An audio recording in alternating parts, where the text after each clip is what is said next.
روښانه لار د قرآن او حدیث په رڼا کې د یوې موضوع روښانه کول او د اورېدونکو پوښتنو ته ځوابونه. د ویلما ځنه سړی ځان منع کي تګ راتګ ورسره نه کوي نو ګناهګار خو پې نه دی. د ګناه په کار کې د چا سره مرسته مه کوئ، نیکۍ کار کې مرسته کوئ. ګاډي کې موس کېږي روان ګاډي کې. طلاق دی که هغه په رښتیاو کې وي او که په ټوکو کې وي. وړاندې کوونکی مفتی عبدالاحد خاکسار. له شنبې تر چهارشنبې د ماسپښین 1 بجه په 103.5 او 95.2 FM څپو. له شمشاد FM روښانه لار. چې د هجرت او جهادونو مجموعه ده، څه ښکلې مدینه ده، سنگر د اسلام. څه ښکلې مدینه ده، سنگر د اسلام. چې د هجرت او جهادونو مجموعه ده، څه ښکلې مدینه ده، سنگر د اسلام. څه ښکلې مدینه ده، سنگر د اسلام.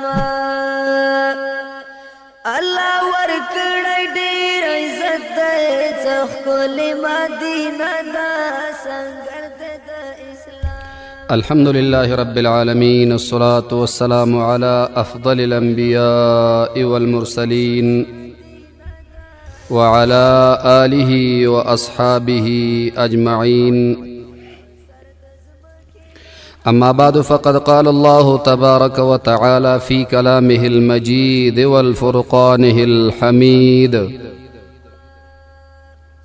يا أيها الذين آمنوا أطيعوا الله وأطيعوا الرسول إن الله وملائكته يصلون على النبي يا أيها الذين آمنوا صلوا عليه وسلموا تسليما.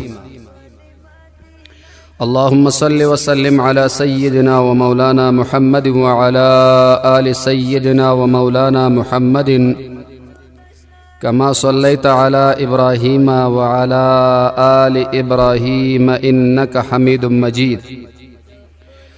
اللهم بارك على محمد وعلى آل محمد كما باركت على إبراهيم وعلى آل إبراهيم إنك حميد مجيد. د شمشاد رادیو ټول اوریدونکو د روښانه لار ټولو قدرمنو مینوالو، السلام علیکم ورحمت الله وبرکاته. الله دې وکړي چې روغ او جوړ او د ښایسته صحت برخمن اوسئ. دا د یو ځل بیا زه عبدالاحد خاکسار په دې یو ساعته دیني خپرونه کې له تاسو سره ستاسو په چوپړ کې یم. کولی شي د تیر په څیر خپل سوالونه د موضوع اړوند یا بهر له موضوع څخه لمونږ سره شریکې کړئ. هغه ګران اورېدونکي چې غواړي لمونږ سره خپلې اړیکې شریکې کړي، د هغوی دپاره د اړیکو شمېره 080-885-55-440 0202-300-500. زمونږ نننۍ موضوع د تیر په څیر بیا یو بحث ته ځانګړې شوې ده. غواړو چې په هغې باندې بحث او مباحثه د قرآن عظیم الشان او د احادیث مبارکه او د رسول الله صلی الله علیه وسلم او د علماء کرامو د تجربونه ستاسو سره شریک کړو. رب العالمین جل جلاله نه اولا د ځان د پاره د صحیح وینا او د عمل توفیق غواړم. ثانیا تاسو د پاره د صحیح اوریدو او د عمل توفیق غواړم. الہ العالمین جل جلاله دې زمونږ او ستاسو د دواړو نصیبه وګرځي. زمونږ پرونی موضوع هغه هم د هیرې په اسباب باندې وو چې دا مرض د څه شي نه پیدا کیږي چې هغه سره د انسان په وجود کې یعنی حافظه کې کمزوري راځي.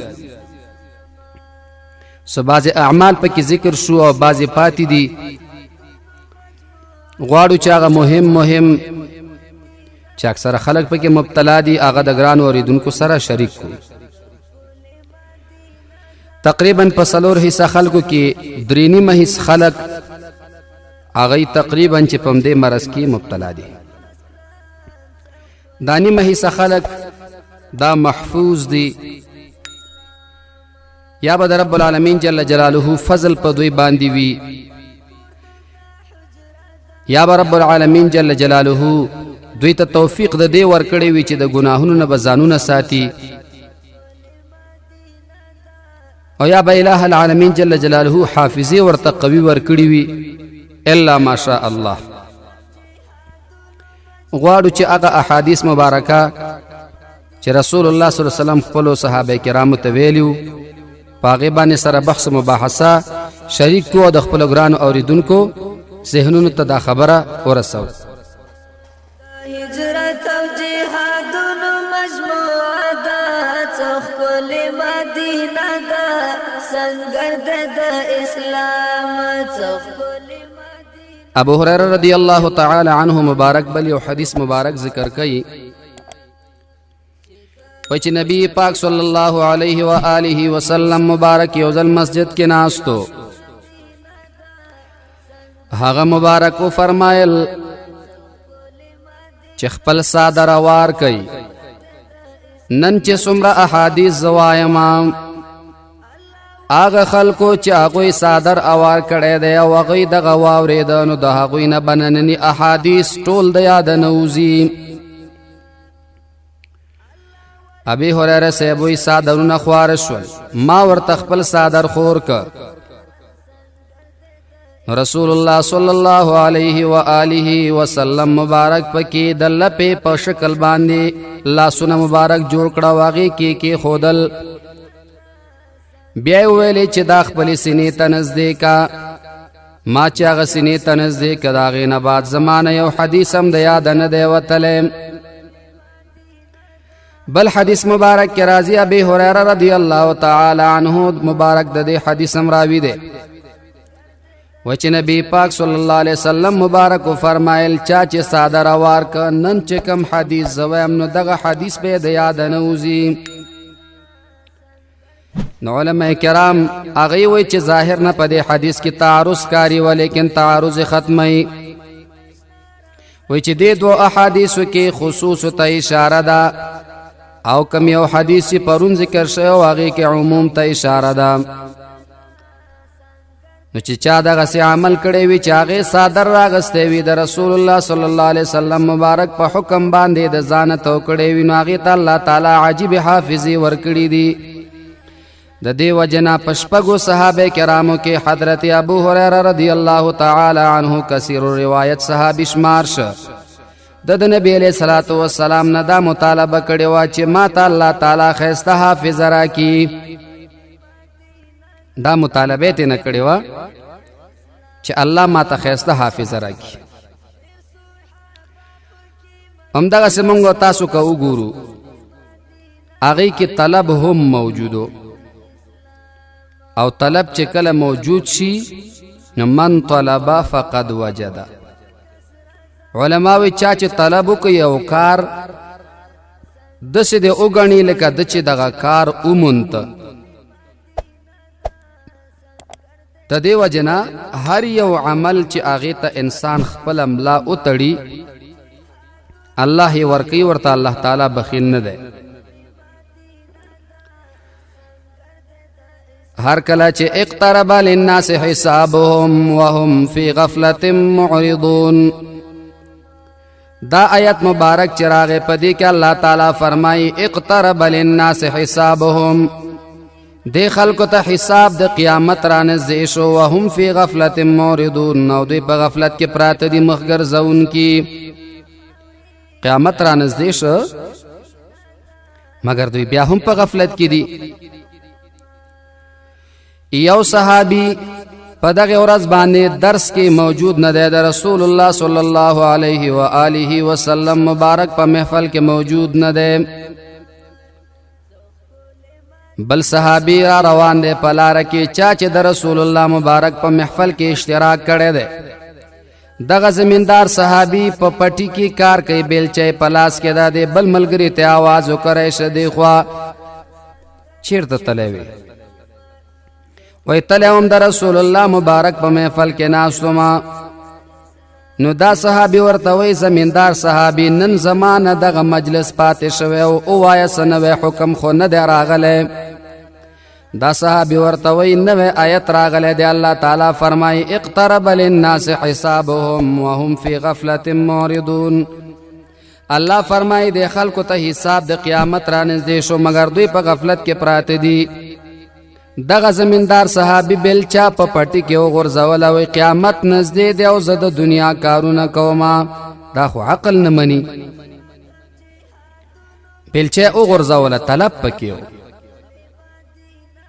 هغې کې دغسې طلبونو ځکه حافظې مرته الله تعالی قوي ورکړې وي بل دا چې رسول الله صلی الله علیه وسلم مبارک هغې دعا کړې وه دی ویلي چې الها هغه انسان تر و تازه وګرځئ کم انسان چې زما احادیث یادوي او بیا یې نورو ته وررسوي د رسول الله مبارک دغې دعا ته هغوی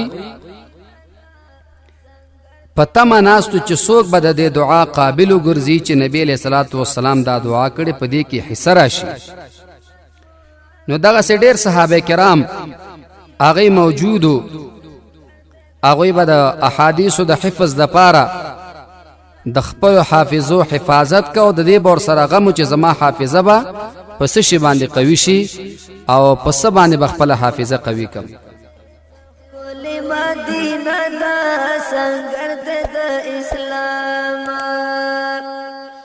الله ورکړی ډېر عزت دی څښکلې مدینه د دې وجه نه د صحابه کرامو د دور نه بعد د تابعینو په دور کې داسې عالمان موجودو چې هغوی به احادیث یادول مګر هغه احادیث به په ذهن کې ځان سره کېنو په زرګونو داسې خلک موجودو چې هغوی به د احادیثو د رسول الله صلی الله علیه وسلم حافظانو صحابه خو څه کوي د صحابو نه بعد دور یو عالم دی په نامه د ابو زرعة الرازي باندې یادېږي دې ته حافظ الحدیث وایي الله ورته دومره قوي حافظه ورکړې وه چا چې به حدیث یادو نو رابغې ابو زرعة الرازي ته به یې ویلې که هغه به ورته ویل چې دا حدیث دی نو دوی به منله که چېرته ورته به یې ویل نه دی نو دوی به نه منله یعنې په دې معنا د کل حدیثو حافظو ټول حدیث په یادو یاد کړي دا دومره کلکه حافظه ورته الله تعالی ولې ورکړې وه د الله فضل او هغه کارونه چې د شریعت د خوا نه ناروا و هغه یې نه کول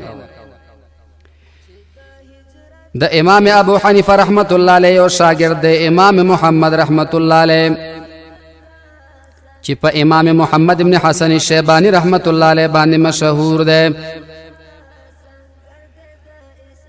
هغه یو ځل پلار راوړه د امام صاحب درسګاه ته حاضر کو ورته وایي دې ته سبق وښیه دا ډېر ښایسته و امام صاحب پلار ته وایي قرآن شریف په ناظره باندې ویلی دی که نه پلار یې وایي نه نه دی ویلی وایي لاړ شه ویسه چې د قرآن عظیم الشان ختم وکړي بیا یې دې محفل ته راوړه ځکه دا خو د احادیثو مجلس دی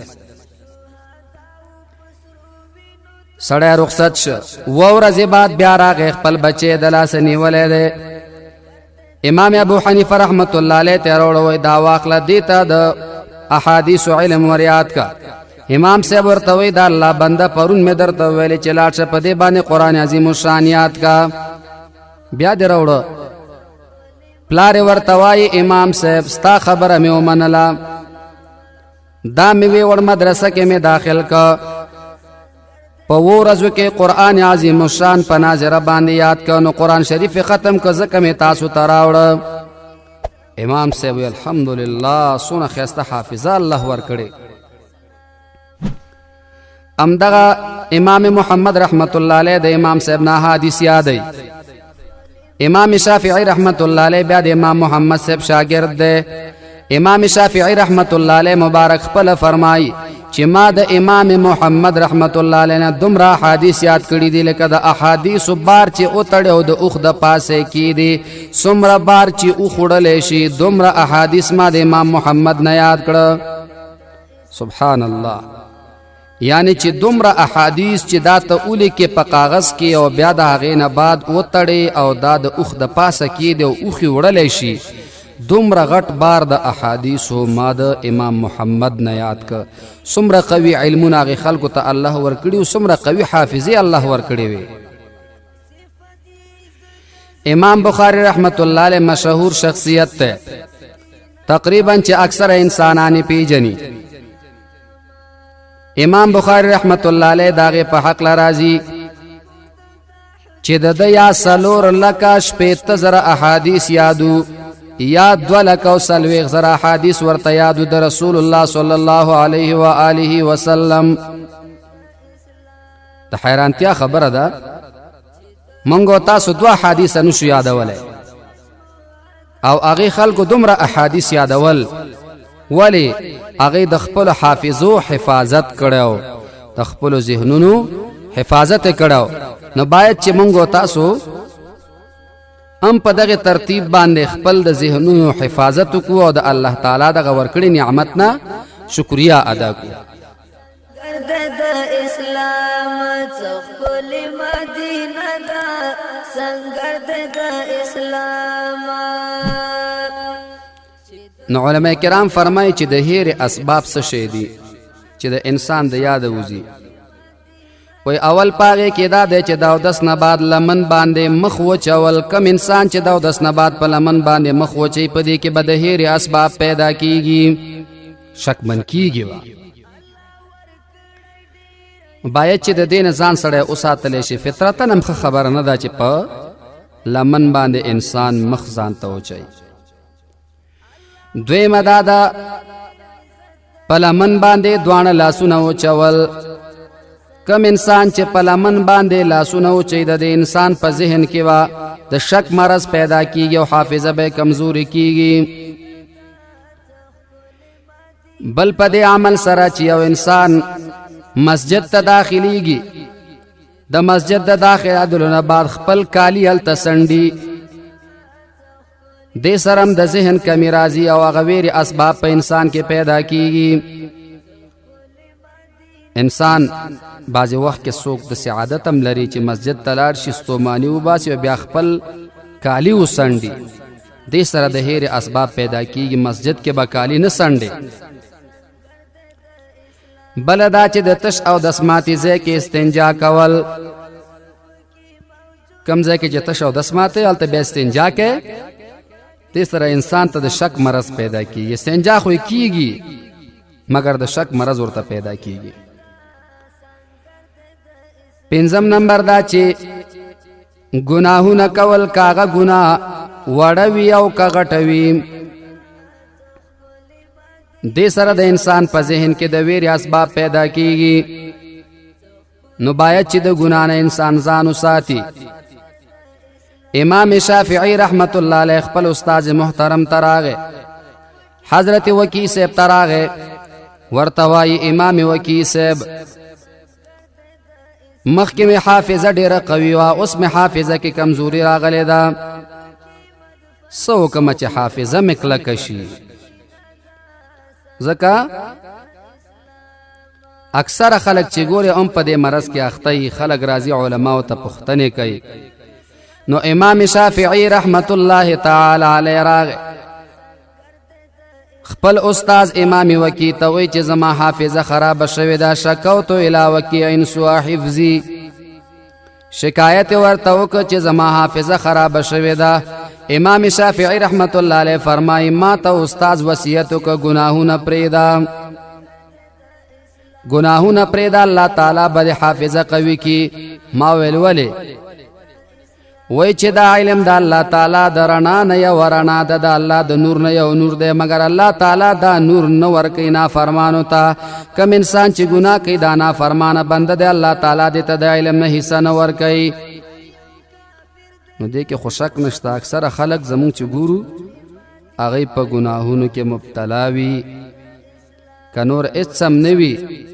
نو د تلویزیون د لارې چې په دې کې بعضې سیزونه ګوري یا موبایل کې داسې ویډیو یا اچولې چې هغې باندې خپل ځان مصروفوي نو خامخا به حافظه خرابېږي. بله دا چې نظر غلط استعمالول. کله چې یو انسان نظر غلط استعمالی د دې سره حافظه کمزوري کیږي. خپل نظر به خپل حفاظت کې کنټرول ساتي، نامحرم زنانو باندې بخپل نظر نه ورغورځي، نظر بساتي. د دې وجنه یو عالم هغه خپل حالات لیکي چې زه یو ځل بازار کې روانم، په نامحرم زنانه باندې مې سترګې ولګېدلې، الله ورته عجیب حسن ورکړی او زما په زړه کې د هغې د حسن محبت راغی، زر مې سترګې ښکته کړې. راغلم مسجد ته، ډېر نفلونه مې وکړه، صلات توبه مونځ مې وکړه، الله ته مې وجړل چې یا الله ګناه زمانه وشوه، خو یا الله څه وکړم؟ وی رب العالمین جل جلاله معافي راته وکړه، د شپې خوب ګورم، الہ العالمین جل جلاله خوب ته راغی، ما ته وی چې زه به درته معافي وکړم، خو د هغې ګناه هغه اثر به در کې پاتې. وی د هغې اثر د وجې زر احادیث مې د یاده وتلي، ولې چې نظر بې ځای استعمال کړی. بله دا ده چې د شک مرض چې پیدا کیږي په انسان کې د ډېرې ډوډۍ خوړلو نه، چې سم ځان په ډوډۍ باندې وپړسئ که نه، دغه وخت کې د انسان حافظه کمزوري کیږي. ولې؟ انسان معده چې کله ډکه شي، د هغې نه بعد په معدې باندې چې بوج راشي، نو دغه بوج بیا حافظې ته خیږي، د انسان په مغزو باندې هم د هغې ستوماني راځي، درد په سر باندې، نو حافظه کې کمزوري پیدا کیږي. نو ډېره ډوډۍ به نه استعمالوي، ځکه که ډېره ډوډۍ چا استعمال که نو د هغې حافظه خرابېږي.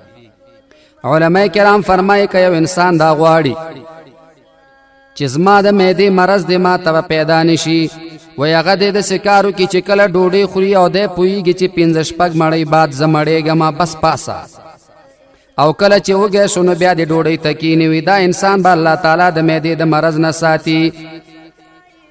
بل چې کښېنې په طریقې د سنت خوراک کوه نو خرابېږي به نه. او هر چا چې ډېره ډوډۍ خوړلې ده نو هغه بیا د خپل نفس حالات کتلی، د خپل صحت حالات کتلی.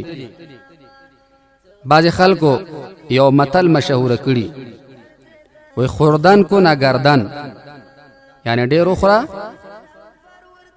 چې دا سټ د پې لږ وپړسېږي. دا غلطه ده. کم یو انسان چې هغه په اندازې سره ډوډۍ خوري، همیشه عمر کې به دې ته د معدې تکلیف پیدا نشي. د دې وجې نه علماء کرام فرمایي چې معده الله تعالی د 3 څیزونو نه جوړه کړې ده، یو توایی اوبه، بل توایی ډوډۍ او بل توایی هوا. نو انسان چې ډوډۍ اخري اوبه پکې ورواچي په معده کې، نو د هوا د پاره خو ځای پرېږده. منګه دومره وخورو چې بیا ارګمیم کوو او بیا انرجیانې وغواړو چې دام پې د پاسه وسکو چې اوس هاضمم راشي، دومره م خوړلي چې بیا په هضمېدو باندې نه پوهېږو، او بیا شکایت کوو چې زمونږ حافظه خرابه ده. نه، هېڅکله به داسې نه کوي. ډوډۍ به په اندازه خورې. او زمونږ مشرانو یو متل کړی، ښه متل دی، وایي نان بخو به اندازه که تر از لږ نه اندازه. دومره اندازې سره وخوره چې بیا خو پاسېدلی شي که نه. بل هغه شی چې هغه د انسان حافظه خرابوي، هغې ته سوچونه او فکرونه کول د دنیا وی. د دنیا سوچونه فکرونه چې کم انسان کوي، څنګه به پیسې پیدا کم، څنګه به سهولت ځان ته برابر کم، او په دې کې مستغرق عبادت د خدای ته نه پاتې وي، د دې انسان په وجود کې به دا بیماری پیدا کیږي. مونږ او تاسو ورته نوې معاشري والا خلک ورته ټینشن وایي. د دې نه باید چې ځان وساتلی شي، ځکه که کله انسان سوچ او فکر کوي نو د الله په صفاتو کې د فکر وکړي، د الله په مخلوق کې د فکر وکړي. که مونږ او تاسو یو عقیده لرو چې هر څه په تقدیر کې الله لیکلی، نو بیا د فکر څه خبره ده؟ الله چې تا ته څه لیکلي هغه به کیږي. نو ته فکر مه کوه، د الله د حکم پابندي کوه، نو حافظه به دې قوي وي. نو کوشش کوئ عزتمندو، دا وجود یو نعمت دی چې الله درکړی، حافظه یو نعمت دی چې الله درکړی. زمونږ یو استاد محترم دی، الله تعالی دې ورته عمر دراز ورکي، هغه اوس هم وایي چې یو ذهن 20 کاله خبره ونه ساتي، هغې ذهن ته ذهن نه وای. په لاره کې چې رواني سر یې ښکتی. ما ورته یو ځل ویل استاد محترم ولې سر دې ښکتی پورته ولې نه ګورې؟ وایي چې زه پورته وګورم دا کم بورډونه چې په لاره کې لوحې لګېدلي لوحې دا چې زه یو ځل وګورم بیا مې 25 کالو پورې د یاده نه وځي. نو څه وکم؟ ولې خپله حافظه د ګن نه ډکه کم؟ ولې د احادیثو د رسول الله مبارک نه ډکوم؟ الله داسې خلک هم په دې دنیا کې شته کړي، خو هغوی خلک حفاظت د خپلو بدنونو او حفاظت د خپلو عقیدو د ګناهونو نه ځانونه ساتي. نو الہ العالمین پې دا رحم کړی، رب العالمین جل جلاله دې زمونږ او ستاسو زندگی د رسول الله صلی الله علیه وسلم مبارک په طریقې باندې پابند کړي. مجموعه دا ښکلې مدینه ده، سنګر ده د اسلام. ښکلې مدینه ده، سنګر ده د اسلام. چې د هجرت او جهادونو مجموعه ده، ښکلې مدینه ده، سنګر ده د اسلام. ښکلې مدینه ده. عزت الله ورور د ننګرهار نه اړیکه نیولې وه. پوښتنه یې دا وه چې ضرورت نه وي عکسونه وباسي ګناه خو به نه وي. چې ضرورت نشته و عکسونه وباسي نو عکس ویستل ګناه ده. نبی علیه الصلاة والسلام مبارک اشد العذاب یوم القیامت المصورون، نبی علیه السلام فرمایي په ورځ د قیامت کې به سخترین عذاب د هغې چای چې څوک عکسونه باسي. دغه نور عکسونه چې د ضرورت مطابق دی نو علماو اجازه صرف د ضرورت مطابق ورکړي، ثواب په هغې کې هم نشته، خو صرف جواز قدر شته. بې ځایه عکسونه ویستل دا نه پکار. عزیز الرحمن له ارزان قیمت نه اړیکه نیولې وه چې زه موټر چلوم. کله چې ستومانه شم نو په سیټ باندې ویده کېږم او پښې خپل په سیټ بورډ باندې اچوم. دا خو به ګناه نه نو ګناه خو نه ده مګر د ادب نه خلاف ده او ګناه نور خو پکې نشته. البته که موټر د قبلې طرف ته وي او پښې د قبلې ته راځي نو بیا نه دی پکار، ځکه هلته بیا قبلې طرف ته پښې اوږدول نه دی پکار.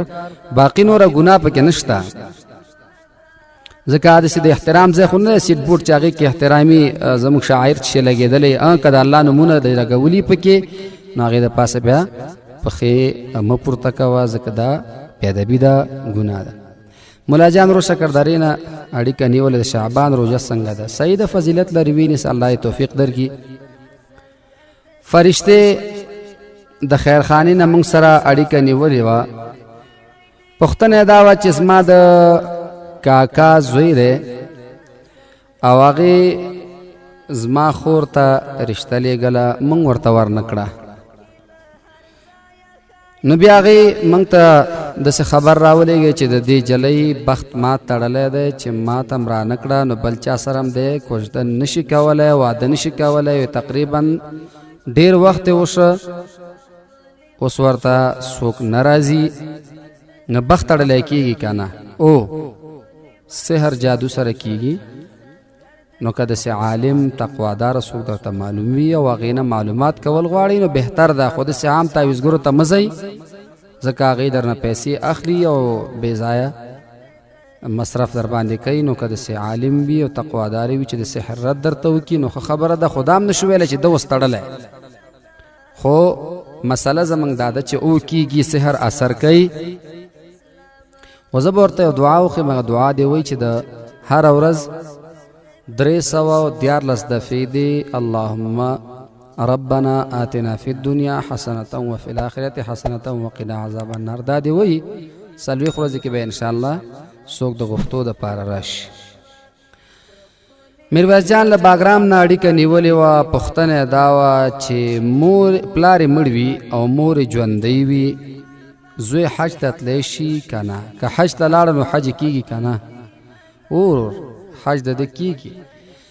حج فی نفر په هر انسان باندې چې خاوند استطاعت وي، خاوند قوت وي، الله ورته قوت استطاعت ورکړی، د لارې مزل د دې خرچه ورسره په ده باندې حج فرض دی.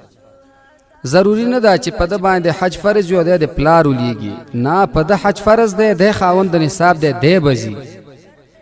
ثواب د پاره که پلار لیږي نو بل ځل حج نفلي کې دې ولیږي حج فرضي دې خپله وکړي ښه داسې دې نه کوي چې په د حج فرض دی او د خپل پلار ولیږي ولې مونځ چې په د باندې فرض شو نو د پلار په ځای دی مونځ کولی شي یا د دې په ځای پلار کولی شي نه نو حج هم دغسې فرضي عمل دی باید چې په ده فرض دی نو دی وکړي بیا نفلي حجونو کې یا عمرو کې باید چې بیا پلار ته یا مور ته مخکې والی ورکړي په هغې کې ولیږي او فرضي حج کې به خپله ځي متاسفانه دویمه پوښتنه څه شی وه خو زموږ ذهن وانغستل هغه وخت کې زموږ ورته پام نه نو که چېرته تکلیف ورته نه بیا دې اړیکه ونیسي انشاءالله چې بیا به د الله په فضل ورته جواب ورکو فریدون نور د احمدشاه بابا مینې نه موږ سره اړیکه نیولې وه و چې مانځه کې اخوا دېخوا کتل څنګه دي ښه نه دي نبی پاک صلی الله علیه وسلم مبارک یو کس وکته چې هغه خپل ګیره کې ګوتې وهلې په لمانځه نبی علیہ الصلوۃ والسلام ویل کده د پزړه کې عاجزي وي د خپل ګیره سره مستی نه کوله نو دا عملی خو نه غاڼه نو په مونږ چې کلا ودرېدلې باید چې بیا احترام او ادب وساتي دی خوا خوا قتل یا د مسجد ستن شمارل په مانځ کې نه دی پکار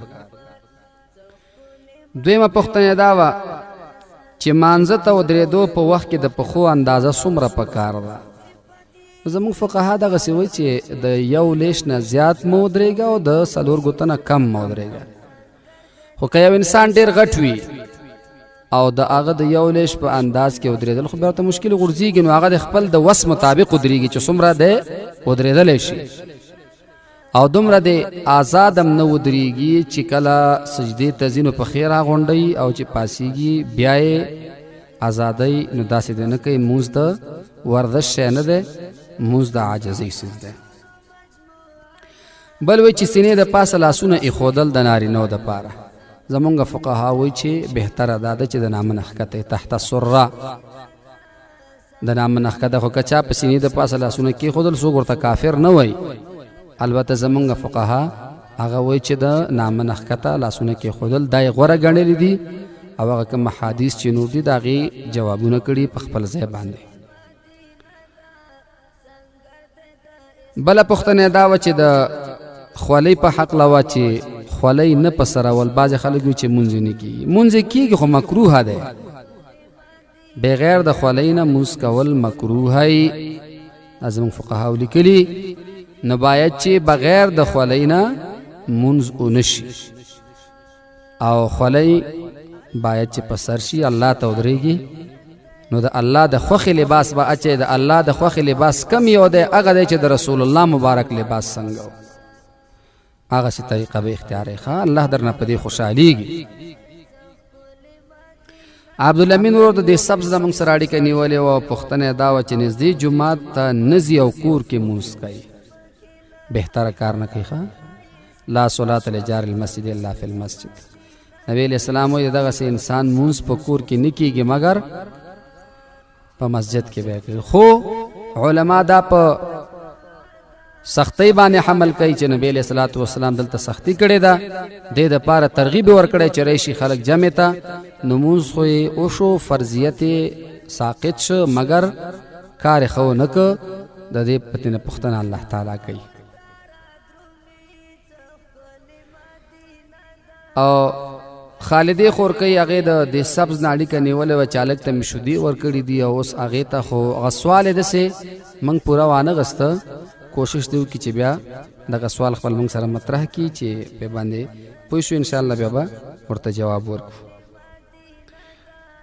نثار احمد ورور د کابل نه موږ سره اړیکه نیولې وه چې پلار باندې مې جادو کېده بیا چا ورته تعویض ورکړو چې دا رد د جادو دی اوس چې هغه په غاړه کړی دی یا په مټې تړلی نو ښه دی ورسره بس الله دې ورته باقي صحت ورکړي ښه دی و چې دا جایز دی که نه او جایز دی خو باید چې دغه پلار دی که قرآن شریف ویلی وي د دې نه ورته دا بهتر دی چې د قرآن تلاوت شروع کړي او د قرآن عظیم الشان هغه آیتونه چې کوم د سحر په رد کې دي هغه دې ووایي نور باقي تعویض ناروا نه دی چې صحیح الفاظ پکې لیکلي وي او د قرآن او حدیث نه لیکلي شوي الفاظ پکې لیکلي